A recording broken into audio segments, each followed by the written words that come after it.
provide efficient response during large-scale emergencies, the City of Chicago, State of Illinois, and the Illinois National Guard have partnered to create standardized emergency supply depot operations. Such facilities are referred to as Receipt, Storage, and Staging, or RSS centers. Sites serving both Illinois and Chicago are dubbed ILCHI RSS centers. We will review 9 critical functions of an RSS operation, with emphasis on storage, staging, and picking functions. Then, we'll review 13 RSS operational job positions.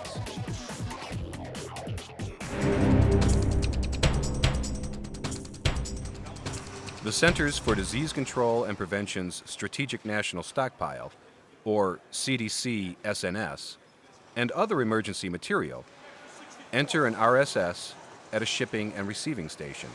Supplies are then broken down, repalletized, and shipped out to public care sites and hospitals as needed.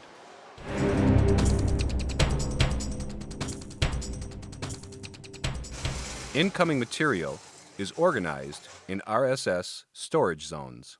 A hospital supply storage zone, or H-store, may contain SNS 12-hour push package containers, vendor-managed inventory pallets, and non-SNS material. During initial operations, a storage coordinator directs staff to pull aside specific SNS containers and roll them directly to H-store. Staff follows a predetermined H-store layout to position 102 of 130 push package containers. H-store is laid out medically by areas and sections. These areas and sections are set up using signs and caution tape stored in RSS administrative supply kits.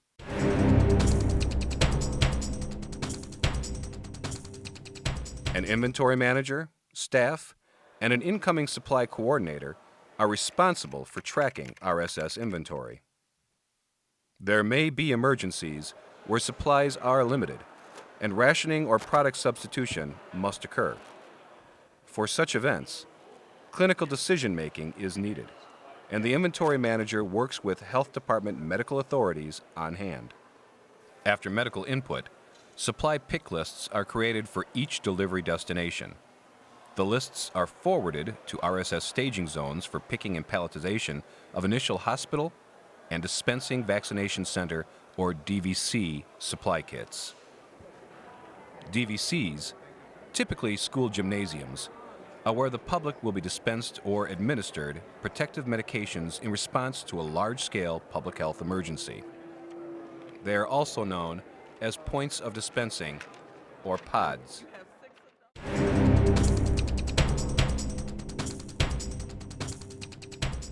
Of course, this is the staging area, the garage. And again, part of it will be D stage and part of it will be H stage. One staging zone is dedicated to building hospital supply kits, while another builds DVC kits. Based on the health emergency at hand, kits contained predetermined medical products and quantities to support DVC and hospital operations, providing a projected 24 to 72 hours worth of supplies. For example, a hospital kit for inhalational anthrax will focus on providing IV antibiotic treatment and airway management, while a blast and burn kit will contain fluid maintenance and wound care products. Kits contain both consumable and non-consumable medical products and equipment. The initial hospital kit for response to inhalational anthrax, plague, or tularemia, or initial hospital APT kit, sits on 4 standard-sized pallets, each averaging 5 feet high. Replenishment kits are designed as second deliveries, are smaller than initial kits, and contain consumable products. It has been predetermined how many of the various kits can be built from a single 12-hour push package and which product lines will run out first.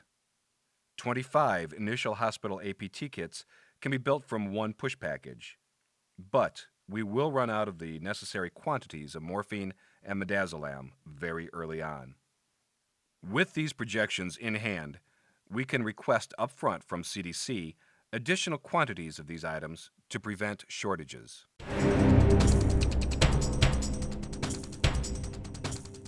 Picking, or pallet building, is a process of constructing kits at the DVC and hospital staging zones. This involves taking a pallet and pick list and progressing along a predetermined assembly line of CDC, SNS, push package containers, and VMI pallets. Prior to picking, all material from containers are removed and organized into rows. The Illinois-Chicago RSS Inventory Tracking System, or ITS, creates pick lists which indicate to pickers the products and quantities to pull from the staging line and position onto pallets. What's on every pallet is predetermined. For example, the initial kit for the hospital is 4 pallets. It's a standardized quantities, standardized volume, because the CDC gave me the box dimensions of every line item. I know that if I give you this list of what to build on that kit, it's going to come up to this high, about 5.5 chest high. So it's all predetermined. When the inventory manager creates the pick list, he goes into the inventory tracking system. He says, okay, Rush Hospital, we're going to send a kit. Go. Boom. 4 pick lists will be generated. 1 for pallet 1, pallet 2, pallet 3, pallet 4.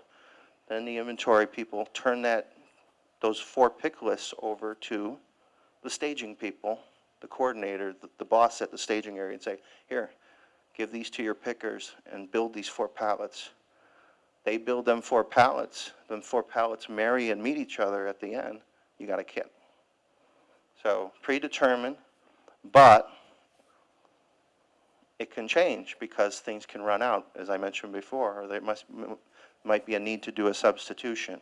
But here's how to build the kit. This lane that you see on the far left is how to build pallet number 2. So if I walked up with a pallet jack and an empty pallet, and I started at 64, container number 64, the pick list that you have tells you everything that you need from container 64 to pull out. There's going to be about 5 or 6 items. Pull out of container 64. You put it on the pallet, and you move down the line. Next, you move on to container 88, and the pick list tells you, pull this out, and these quantities. There's people on the other side of the container, and they're helping you. They're the people from storage. They're the replenishers, the pushers. They're always making sure that that line is full of product. And they're helping you find things in the container because one of their jobs is to know them containers, to understand them, what's in them. So by the time you go boom, boom, boom down the assembly line and pull the supplies, by the time you turn the corner and have to meet the pharmacist because that's the controlled drugs, the morphine and the diazepam, after you meet the farm, you should have pallet 2 done. Now I'm done with pallet 2. Pallet 2 is the hardest. Can you see that? How long it is? The other ones are easy. In fact, pallet 4 is nothing because it's all the same thing. It's a pallet full of ventilators. Big deal. I just pulled that out of storage. I don't have to do any work. So I propose we focus our energy on pallet 2 because it's the toughest one. It has all the little stuff, like a box of tourniquets, a box of alcohol pads. And these things just keep piling up. And that's why that one's so long. If we nail that one down, the others will be easy.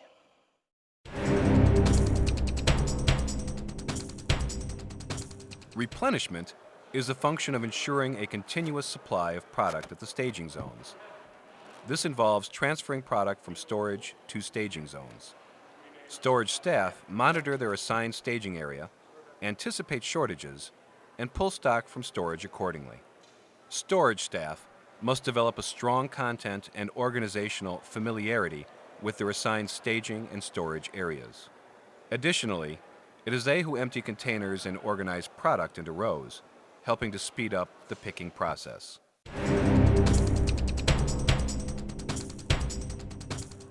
A Quality Assurance Coordinator, or QAC, inspects completed pallets for build quality and obvious omissions.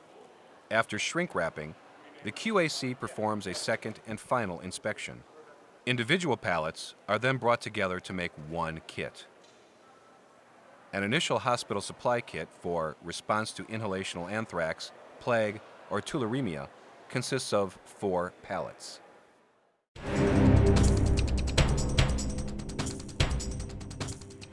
Pallets are wrapped using colored shrink wrap, a unique color for each pallet in a kit. This further reduces the chance of delivery errors and provides easy identification ability.